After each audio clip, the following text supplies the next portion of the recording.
çekici yapacağız. Burada gördüğünüz gibi saç bandım ve kalemlerim var. Şimdi annem bana buraya çizeceğim şeyleri söyleyecek. Ben de onları gözüm kapalı çizmeye çalışacağım. Şimdi kapatıyorum. Ne çizeyim? Önce kalem alayım ben. Tamam.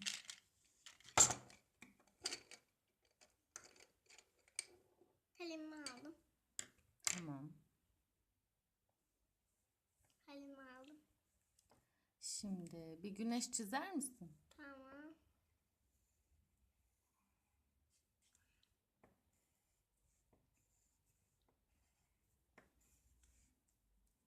Bitti mi? Tamam. Şimdi de çiçek çizebilir misin? Önce bir göster. Hayır. Önce bence resmini tamamla.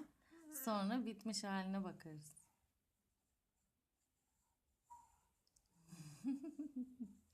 Gördüğünüz gibi çok güzel çiçek çizdi. Bitti mi kızım çiçeğin? Şimdi kelebek çizer misin? Ha.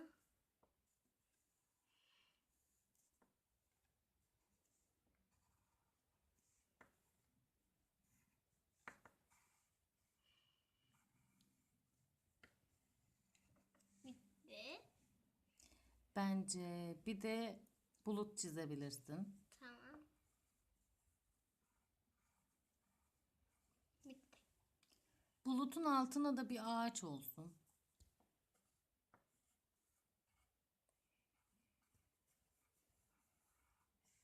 Çok güzel oldu. Şimdi gözünü açabilirsin. Şimdi. Beğendin mi?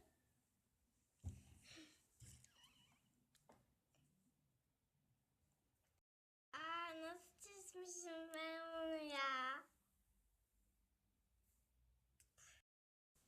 Bu ne? O neydi? Çiçek galiba. Evet, bu güneş. Belli. Evet. Bu kelebek. Bu bulut. Bu ağaç. Sanki ağaçla bulut aynı olmuş. Arkadaşlar bence siz de bunu evde deneyip oynayabilirsiniz.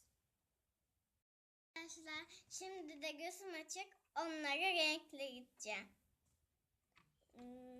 Evet, Yağmur şimdi bunları gözü açık bir şekilde boyayacak ve bitmiş halini hep birlikte göreceğiz.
Gözüm kapalı yaptığım resim, renklendiriğim resim. kanalımıza abone olmayı unutmayın.